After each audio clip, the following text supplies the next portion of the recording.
Hello, everyone. My name is Andrea Fumagalli. I'm Senior Director, Orchestration Automation at Sumo, and today I have here with me Enrico Benzoni, who is Marketing and Technical Assignment Manager at Sumo as well. Enrico? Hey, hi to everyone.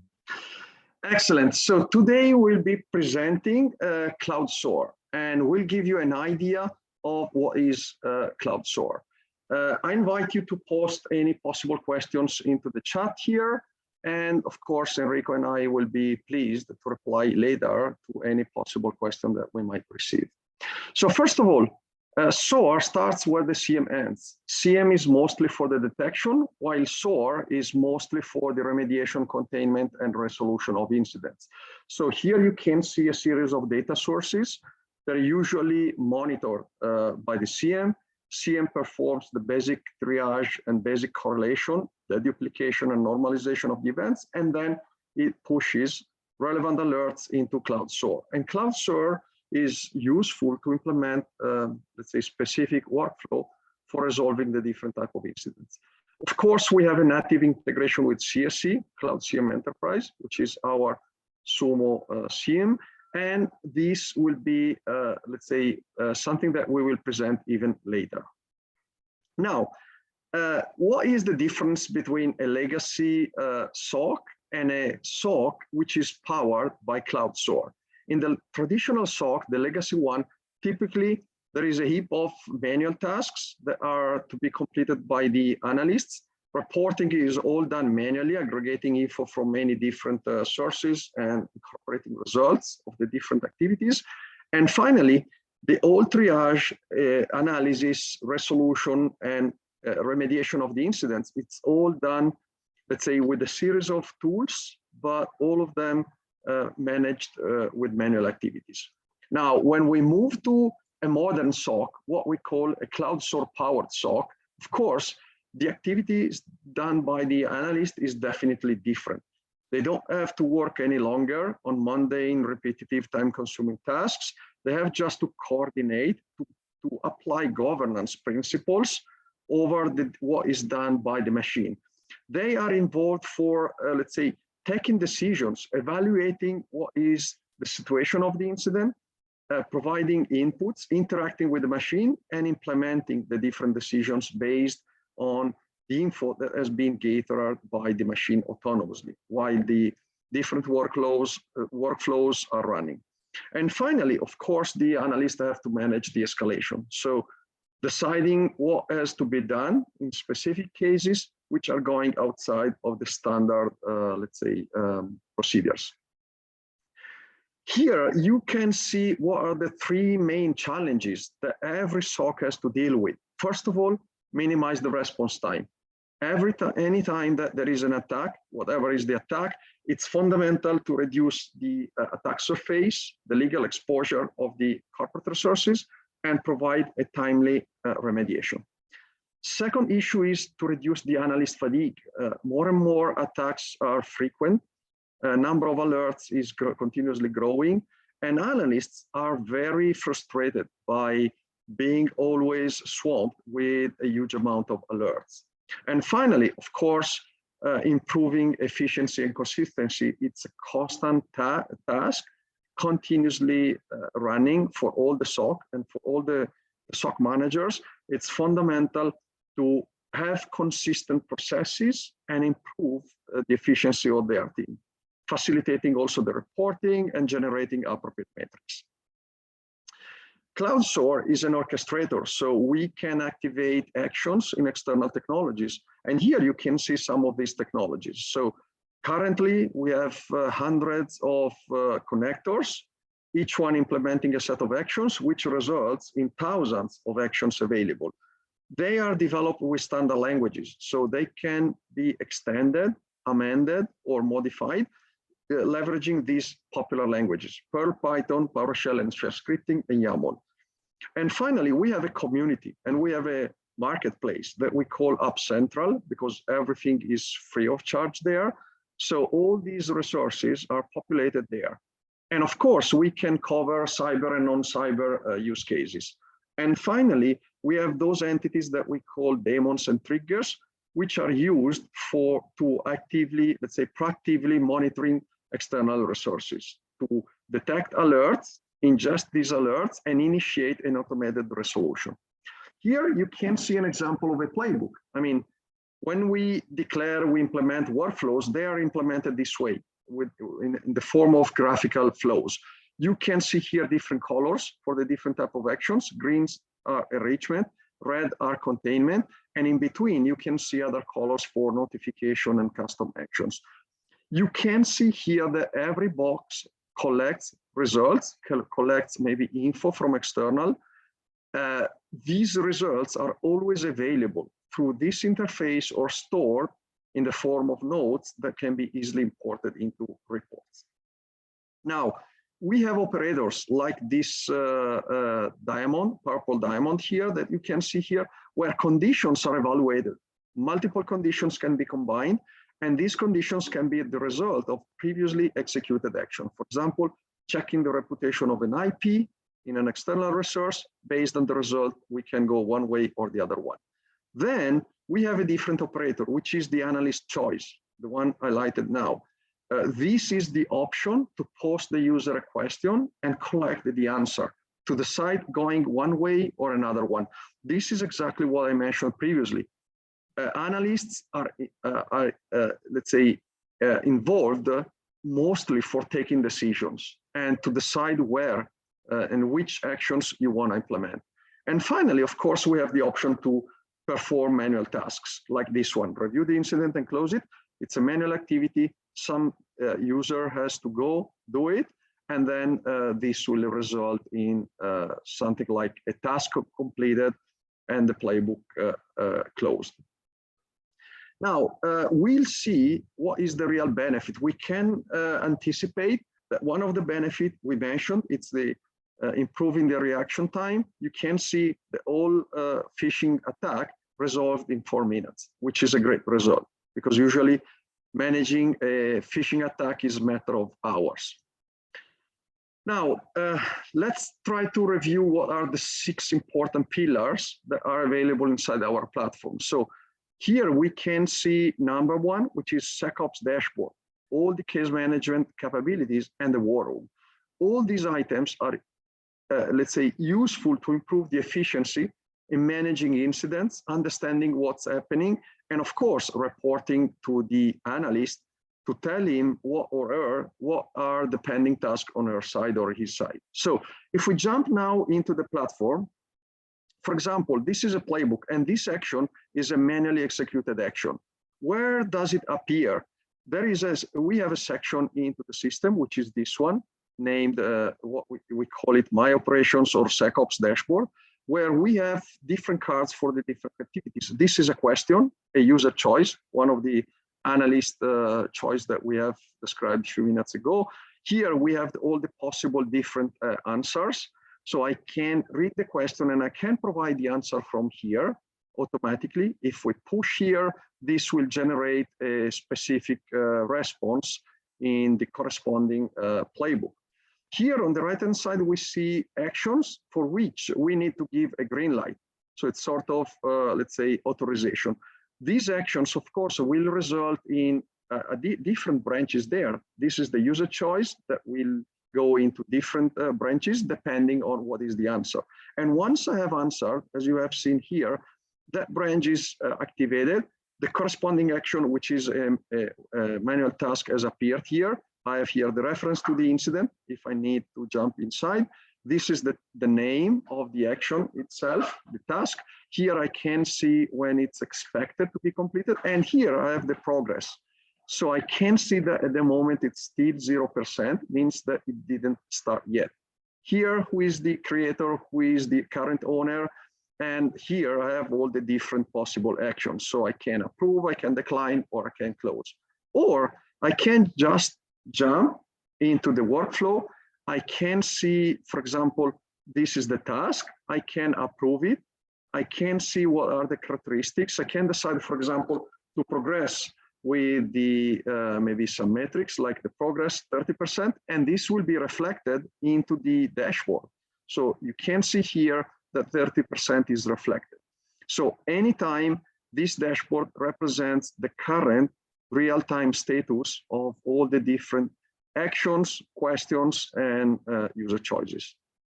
Okay, this is an action that requires the green light. We can decide to provide it from here, or of course, we can provide answer also from inside the appropriate playbook. And there, of course, I will have exactly the same corresponding, let's say, boxes and with the corresponding option to provide the answer.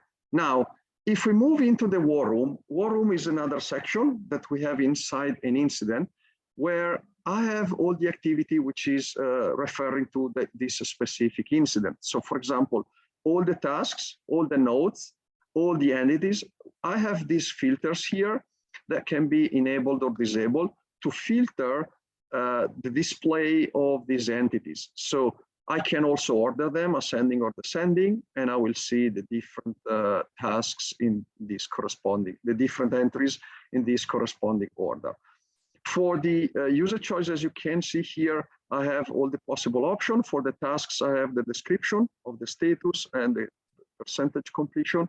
For the old playbook, I can see what is the status, what is for example, in this case, it's killed, when was launched, and so on.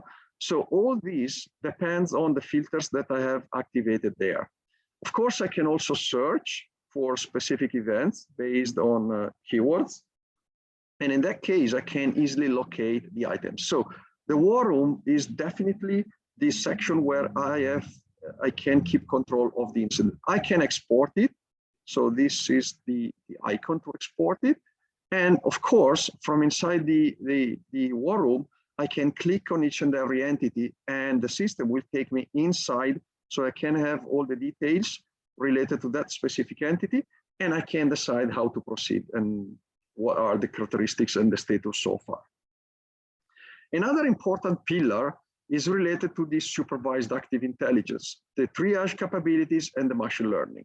So here we have typically two big items that are implemented here. The first one is the objective to reduce the number of false positives, which means a preliminary triage activity to reduce the number of real incidents because we want to reduce as much as possible the background noise. The second objective is to guarantee that specific, let's say, recommendations generated by the machine learning are provided to the user so they can decide what's the best course of action for resolving a specific incident. Now, with reference to the automation, of course, automation, orchestration, and playbooks are the core capabilities of our tool. Let me show you what are playbooks, for example. This is an example of a playbook. As you can see here, it's all graphical. We can edit it, we can compose it, we can rearrange it, and we can, of course, modify the different actions. Actions are identified by parameters. Every time a parameter can be the result of a preliminary actions. I have different 5 type of possible actions. Depending on the type, we have different, let's say, functionalities that are available.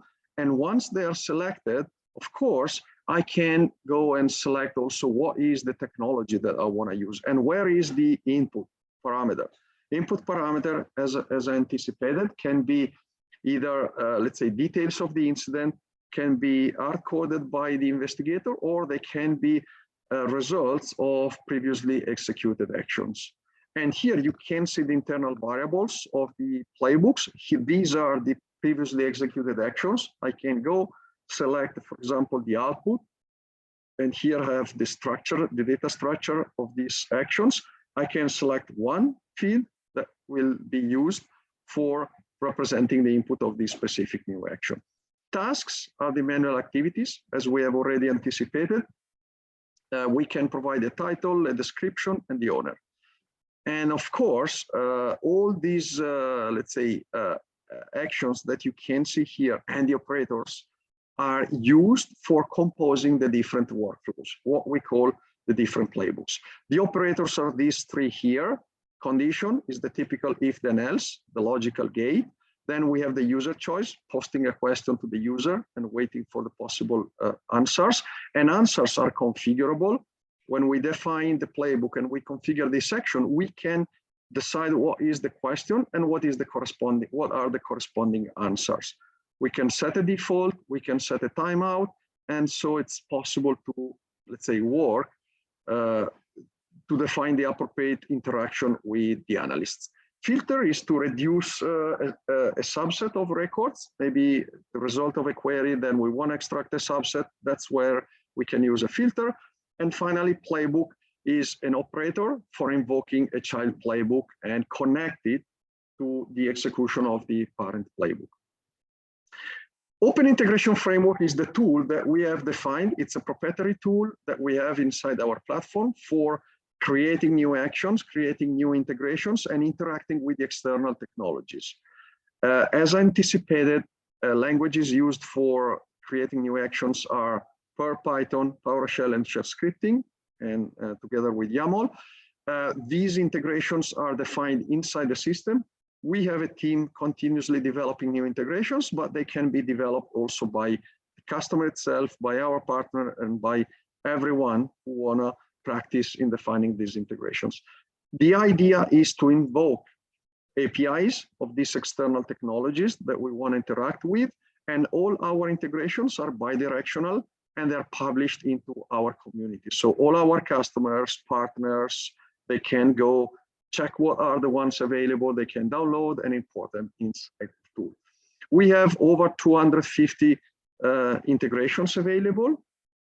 And with reference to the playbooks, we have also a library of common use cases, common playbooks that again are available off of the shelf, and they can be used by the customers. There are over 160 plus playbooks. Now, let me show you App Central. App Central is our, let's say, place where we have use cases, integrations, and playbooks available. For every playbooks, as you can see here, there is a description, something similar for the integrations. Here, I can read what are the integrations. I can jump inside and see what is the purpose of this integration. I can scroll down and see the different actions to have an idea. This is the integration with our CM/CSE. And then, of course, once these integrations are imported, they will appear here under this section, which is the collector, let's say the inventory of all the different integrations that are available.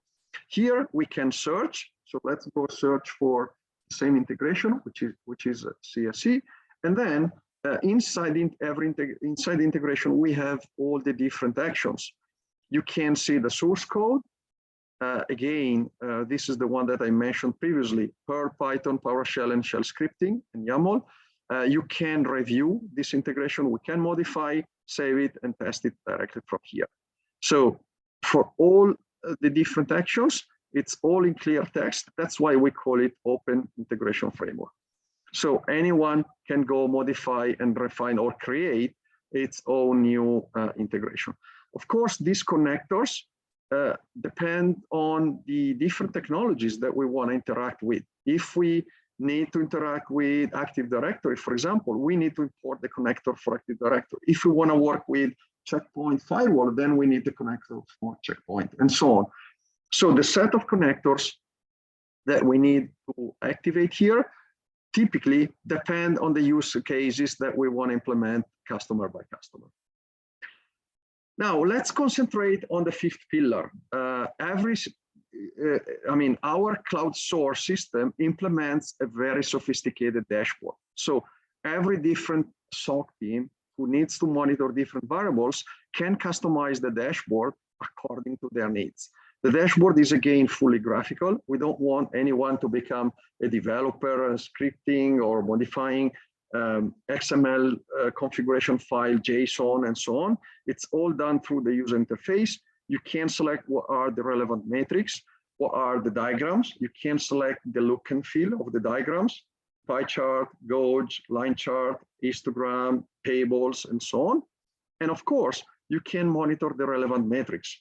You can have a breakdown of, or maybe a group of incidents, group by incidents by, I don't know, severity, category, owner, and so on.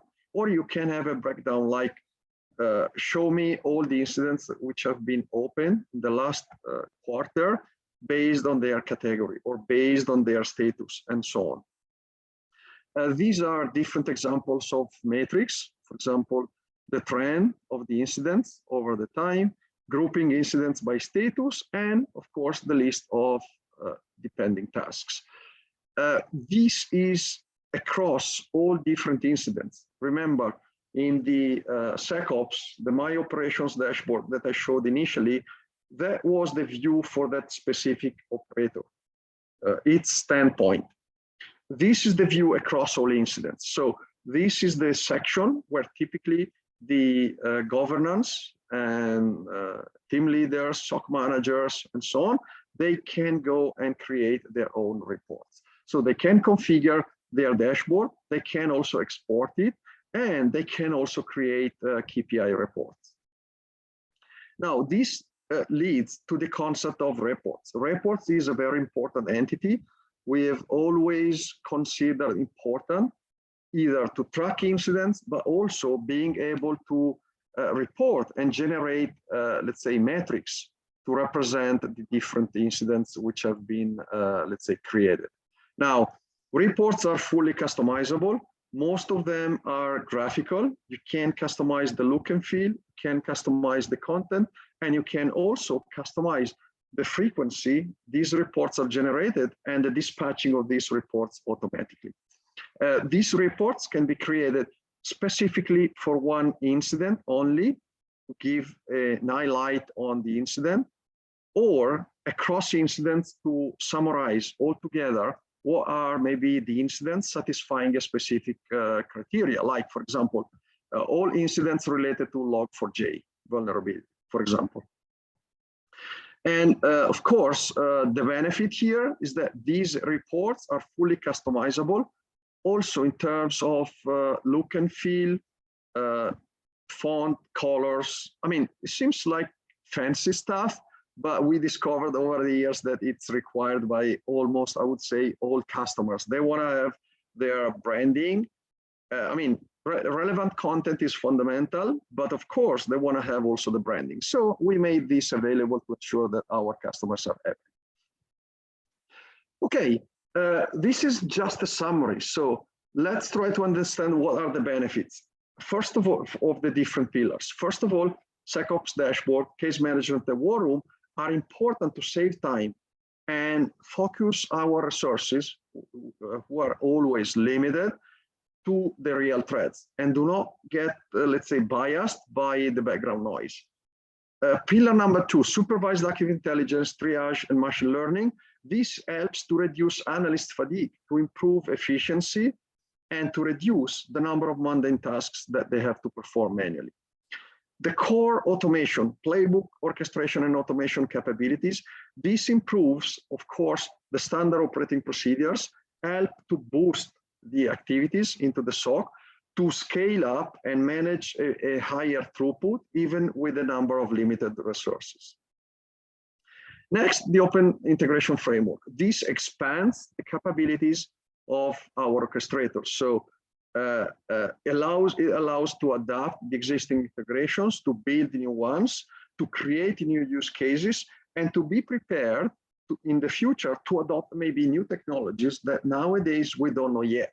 So having this tool implemented inside SOAR helps us to have flexibility in adapting to the changing scenarios that might appear in future. Pillar number 5, highly customizable dashboards and KPI. Of course, this is to improve the communication, to improve the reporting, to improve the visibility.